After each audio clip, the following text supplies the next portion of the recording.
इस दृश्य को देखने के लिए छोटे मोटे नहीं बड़े बड़े देवता लोग आए हुए हैं कि नभमंडल में लेकर विमान इंद्रादि देव सब छाए थे।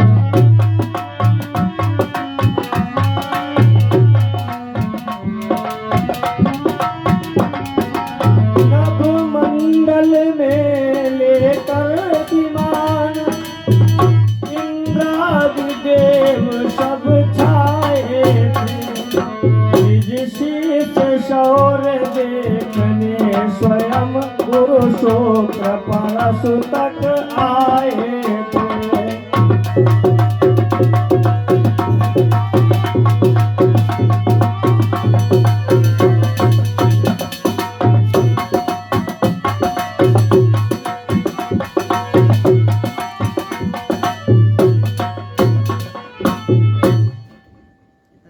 आज तक पिताजी पुत्र का विवाह करवाते हैं, लेकिन पितामह भीष्म अपने पिताजी के विवाह करने के लिए गए और धीवर से कहा कि आप अपनी पुत्री का विवाह मेरे पिताजी के साथ में कर दीजिए। धीवर ने देखा, कहा विवाह तो कर देता, लेकिन क्या बताएं, मैं एक कन्या का पिता हूं, मेरा दायित्व मुझे कुछ सिखाता है। मैं किंतु पिता हूं कन्या का, मैं किंतु पिता हूं कन्या का, इससे दायित्व सिखाता है।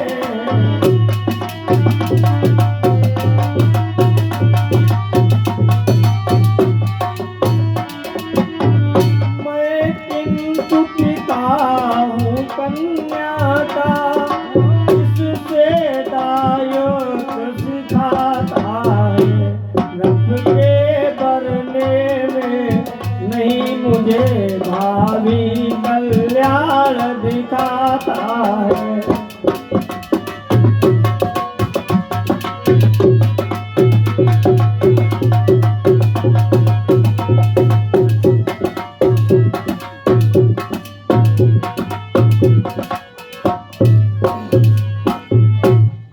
उस धीवर ने कहा, राजन, मैं एक छोटा सा प्रजा का प्राणी हूं, आप इतने बड़े बलवान योद्धा हैं कि आपके सामने बड़े बड़े देवता नहीं टिकते। मैं आपको मना करूं, फिर भी आप चाहेंगे तो विवाह जबरदस्ती कर लेंगे। जब आप बड़े बलवान हैं, लेकिन एक कन्या के पिता होने के कारण, देखिए, प्राणी को कन्या का विवाह वर्ण किसका होता है? वर्ण मात्र जीवन में 3 लोगों का किया जाता है, आचार्य, गुरु और कन्या के लिए वर का वर्ण। उसमें भी वर का वर्ण जो किया जाता है वो बहुत ठीक और सोच समझ के करना चाहिए।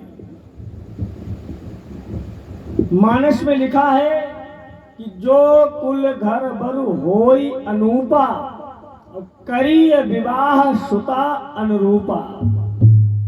कन्या का विवाह जब कभी भी करें तो अपने से बड़े परिवार में, और लड़के का विवाह जब करें तो अपने से निम्न परिवार में, तभी आपका पारिवारिक जीवन सुखमय रहेगा। क्यों? अब ये नहीं कि कन्या को बीएससी एमएससी कर पास करवा दिया और लड़का बिल्कुल अंगूठा टेक, तो उसमें क्या होगा? एक बार की बात थी, एक सज्जन का विवाह हुआ और बिल्कुल अंगूठा टेकते पड़े नहीं थे। विवाह हुआ, कन्या आई तो उसने घर में क्या किया, स्नान आदि करके और क्रीम लगा रही थी, तो उसका देवर भी वहीं खड़ा हुआ था। तो उसने कहा कि भाभी ये क्या है, हमको भी दीजिए। तो थोड़ा उसने उसको भी दिया, उसने तुरंत ही चाट लिया। और जब उस देवर ने क्रीम को चाट लिया तो उसने एक थप्पड़ मारा। थप्पड़ मारा तो वो रोते हुए सीधे जो है पहुंचा खेत में, जहां पर उसके बड़े भाई खेत में पानी लगा रहे थे। कहा दादा भाभी ने मुझे मारा है। कहा अरे 2 दिन आए नहीं हुए तुमको मार दिया। मशीन वैसे ही छोड़ दी चलती हुई, सीधे दमदमाते हुए घर आ गए। अब कहा बताओ तुमको 2 दिन नहीं हुए, तुमने इसको क्यों मारा? तो उसने कहा मारा इसलिए कि मैंने इसको क्रीम दी और इसने चाट ली। तो उसने एक ही थप्पड़ मारा था और भाई साहब ने 2 तमाचा मारे। कहा नालायक कहीं के, सूखी चाट गया, रोटी के साथ में लगा करके खाता। बताइए ये स्थिति, ऐसी स्थिति में कन्या का जीवन नरक हो जाएगा। आज धीवर ने कहा देवव्रत मैं अपनी कन्या का विवाह तुम्हारे पिता के साथ में करने से डरता हूं, अगर तुम चाहो तो मैं कर देता। तो पितामह भीष्म ने कहा क्यों डरते हो?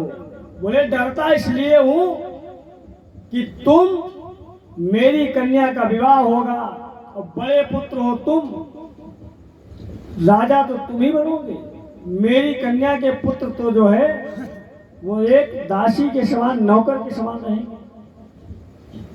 पितामह भीष्म ने कहा इतनी सी बात, अगर आप मेरे राजा बनने के कारण मेरे पिताजी का विवाह नहीं कर रहे हैं तो पितामह भीष्म ने कहा फिर मैं ये प्रण करता हूं। पहली प्रतिज्ञा पितामह भीष्म की है ये कि इसलिए सबों के सम्मुख या अंतस्थल से प्रण करता हूं, पितुपिशाद चरणों ऊपर निज सत्वत्व समर्पण करता हूं।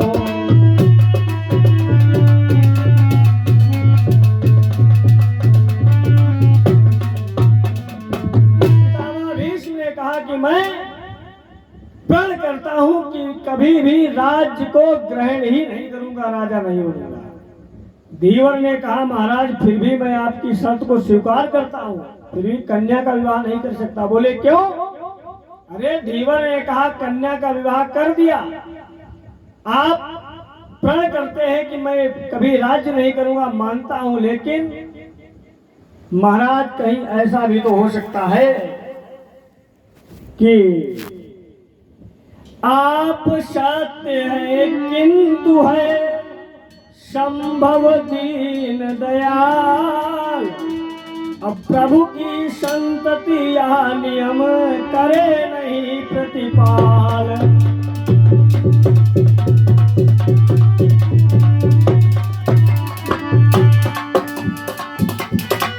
प्रभु की संतति या नियम करे नहीं प्रतिपाल।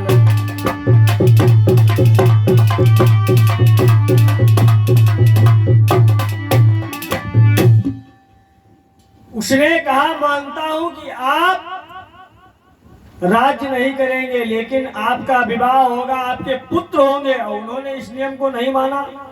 भाई पहले का ये नियम था कि घर का मालिक सबसे बड़ा ही होता था। तो कहा कि आपके पुत्र जो होंगे वो राजा बनेंगे।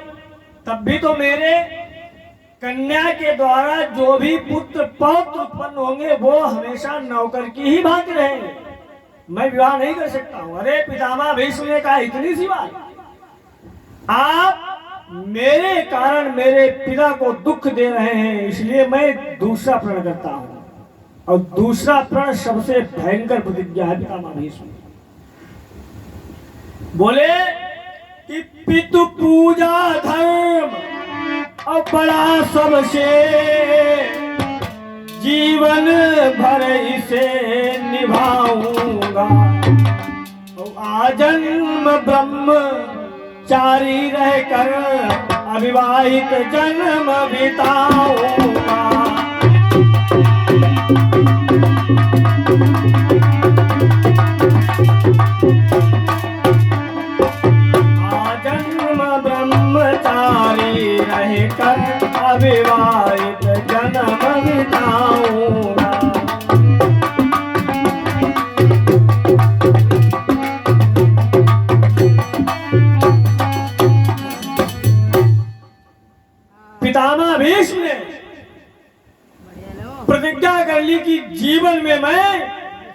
विवाह ही नहीं करूंगा। तब जाकर के उस धीवर ने अपनी कन्या सत्यवती का विवाह शांतनु के साथ में किया, जिससे 2 पुत्र हुए, चित्रांगद और विचित्रवीर। उन 2 पुत्रों का विवाह पितामह भीष्म ने जो काशी नरेश की 3 कन्या अंबे, अंबा और अंबालिका को उठाया था, उसमें से अंबे और अंबालिका का विवाह करवा दिया। आज अंबा को पितामह भीष्म ने यही बात बताई। पितामह भीष्म ने कहा, देवी वैसे मैं विवाह कर लेता, लेकिन मैं अपने पिताजी की, देखिए एक और बात है, जितना भी देवता दैत्य मनुष्य हुआ, भगवान की तपस्या की, अब भगवान ब्रह्मा या शंकर जी जो कोई प्रकट हुआ तो एक ही वरदान मांगा कि आप मुझे अमर कर दीजिए, और अमर किसी नहीं कर पाया। लेकिन माता पिता की सेवा में वो फल है जो बड़े बड़े देवता नहीं दे सकते।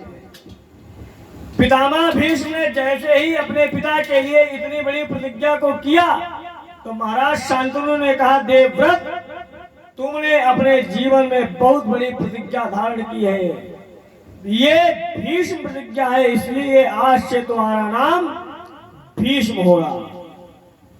और मैं तुम्हें ये वरदान देता हूं कि जाओ, तुम्हें मैं इच्छा मृत्यु का वरदान दे रहा हूं, जब चाहोगे तभी तुम्हारी मृत्यु होगी। ये एक पिता में माता में ताकत है, जो बालक को इच्छा मृत्यु का वरदान देती है। बाकी इच्छा मृत्यु का वरदान पितामह भीष्म के अलावा किसी को आज तक प्राप्त ही नहीं हुआ। अब होता क्या है, पितामह भीष्म वही घटना अम्मा को बता रहे हैं, कहा देवी इसलिए मैं विवाह नहीं कर सकता हूं, वैसे करने में कोई दिक्कत नहीं थी। अम्मा ने कहा कि आपकी ये बात मेरी कुछ समझ में नहीं आ रही है। अरे आपके चक्कर में मैंने अपने प्रेमी शाल को छोड़ दिया, और आप आज अपनी प्रतिज्ञा बता करके मुझे ठुकरा रहे हैं। मैं तो आपके साथ में विवाह करने के स्वप्न देख रही थी, लेकिन आप मुझे छोड़ रहे हैं। क्या खूब आप हमसे, अम्मा ने कहा, पितामह भीष्म ने कहा, भीष्म क्या खूब आप हमसे ये वफा निभा रहे हो, क्या खूब आप हमसे,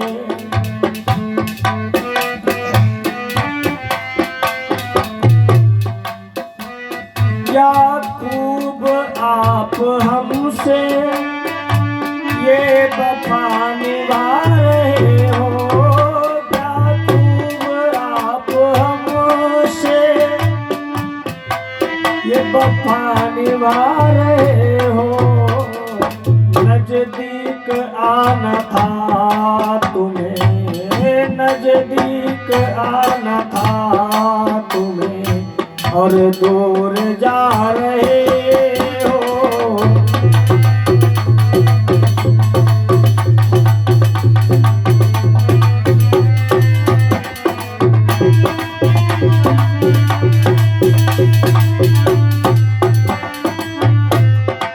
अम्मा कहती है पितामह भीष्म से, यह भीष्म चाहे बगैर कुछ भी दिल से करी इबादत, चाहे बगैर कुछ भी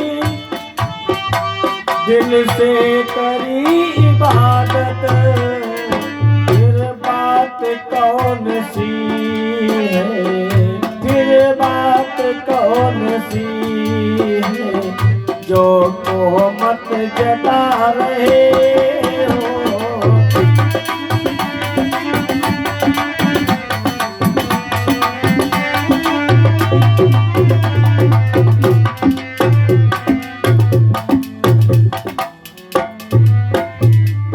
मजबूर दिल से है कैसे तुम्हें बताए,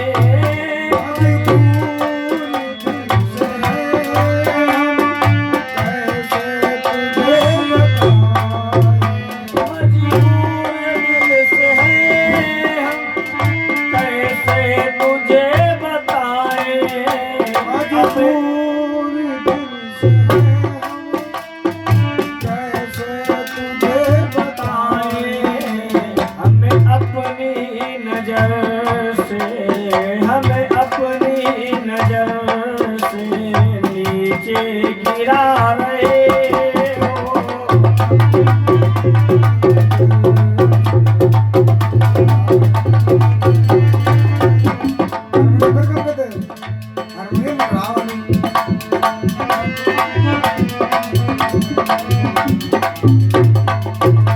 अम्मा कहती है पितामह भीष्म से कि तहे दिल से आपके हम चरणों में ही रहेंगे,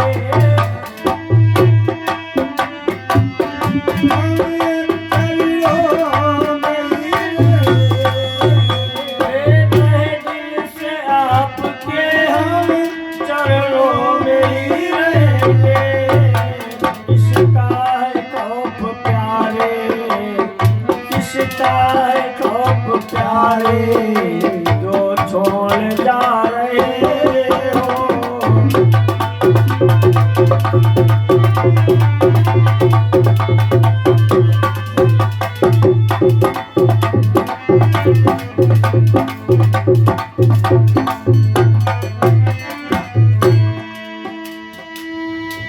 पितामह भीष्म ने कहा देवी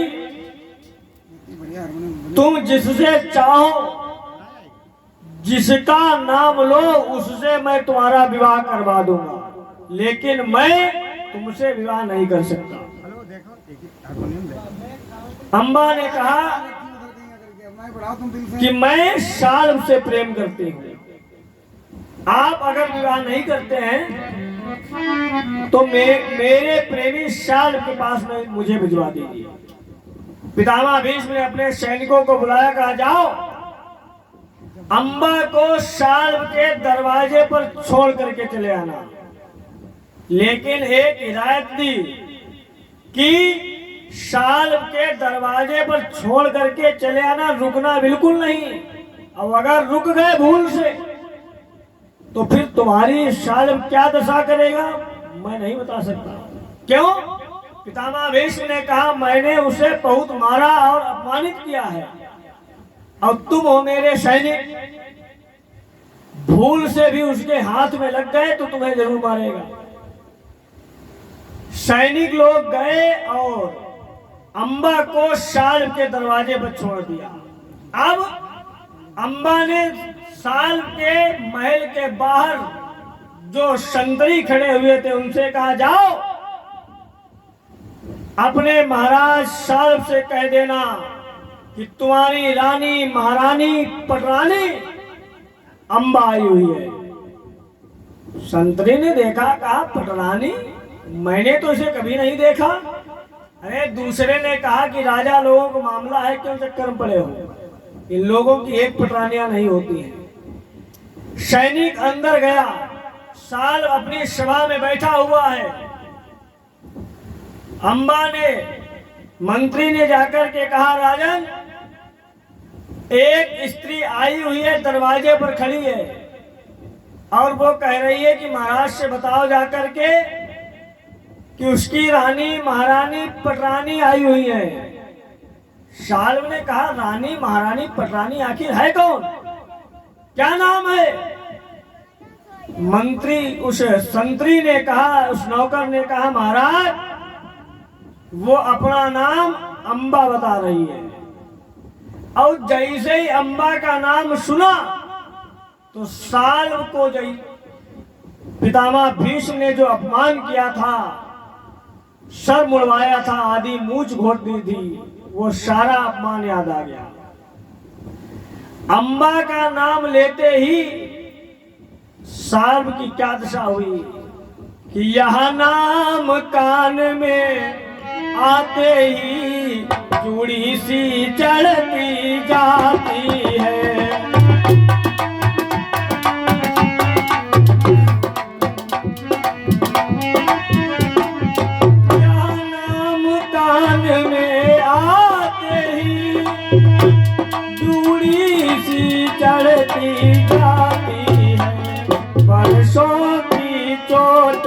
रानी है ताजी उभरती आती।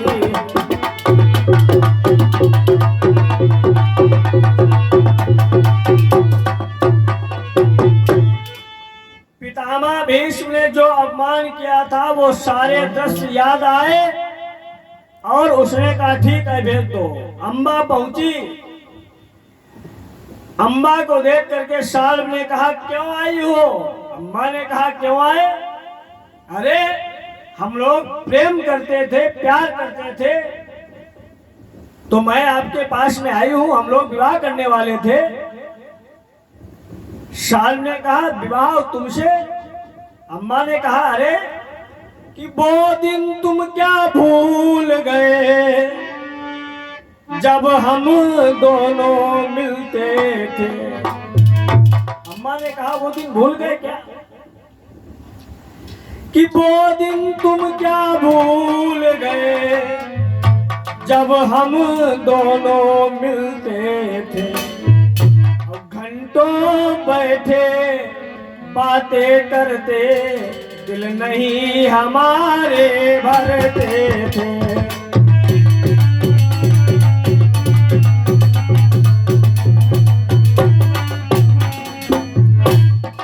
घंटों बैठे बातें करते दिल नहीं हमारे भरते थे।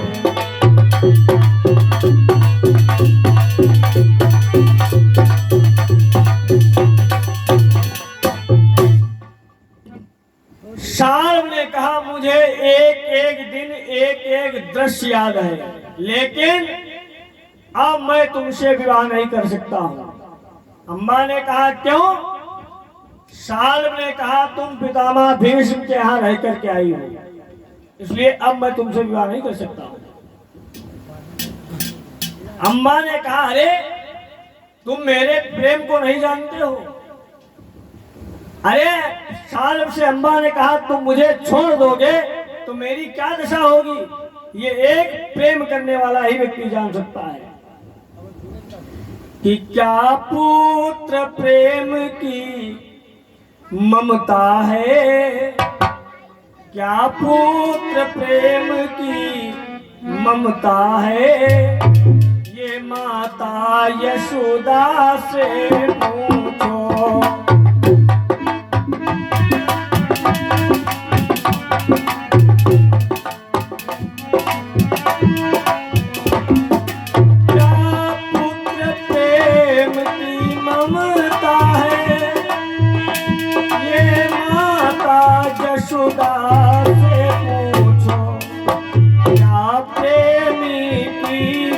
होती है ये राधा के दिल से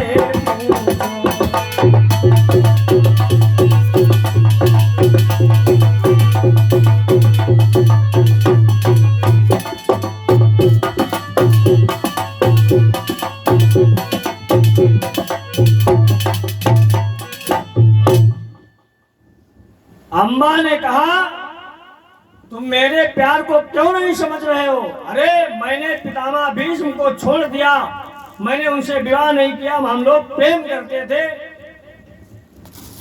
शाल्व ने कहा ऐसा है अम्मा,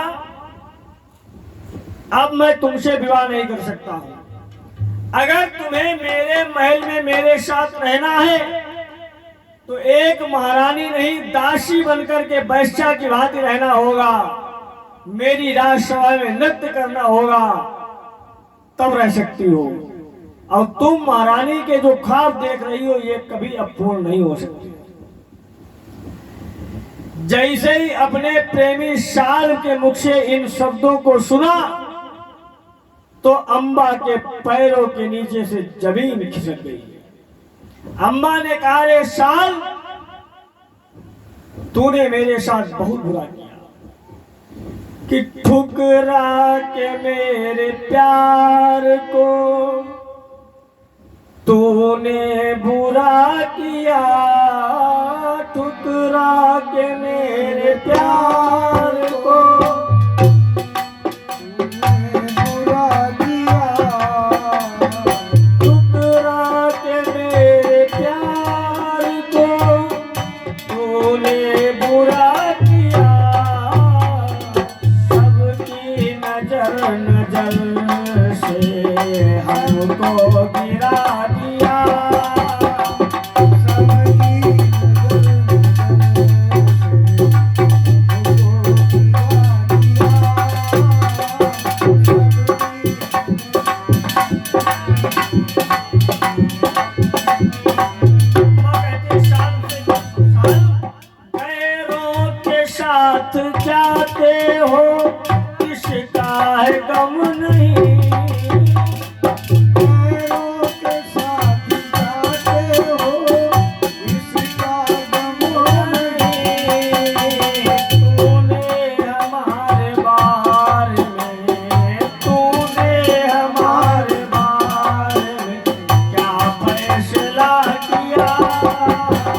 जुदा किया।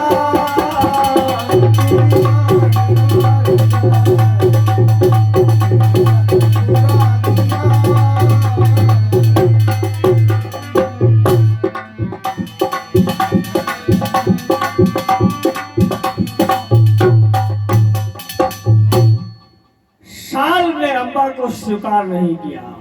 अम्बा साल के भी राजमहल से चल पड़ी। अब फिर अम्बा विचार करती है कि मैं एक महारानी की भांति, राजकुमारी की भांति अपने पिता के यहाँ रहती थी, स्वयंवर हो रहा था। अगर भीष्म न गए होते तो मैं साल के गले में बरमाला डाल देती और आज साल की महारानी पटरानी बनी होती।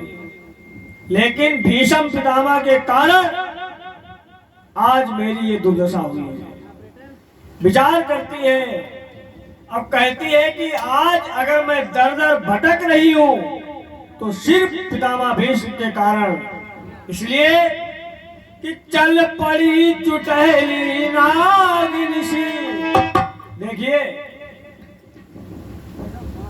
चोट खाई हुई नागिन और धोखा खाई हुई स्त्री अपना बदला लेना कभी नहीं बोलती।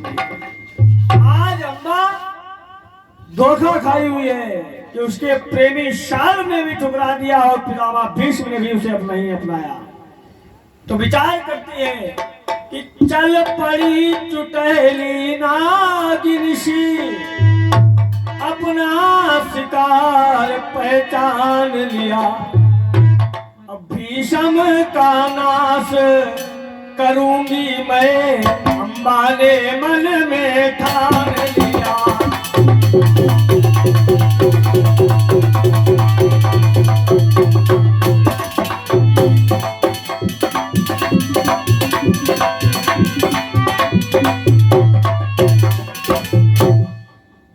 अम्बा चल पड़ी, कहती है कि पितामह भीष्म का मैं विनाश करके ही मानूंगी।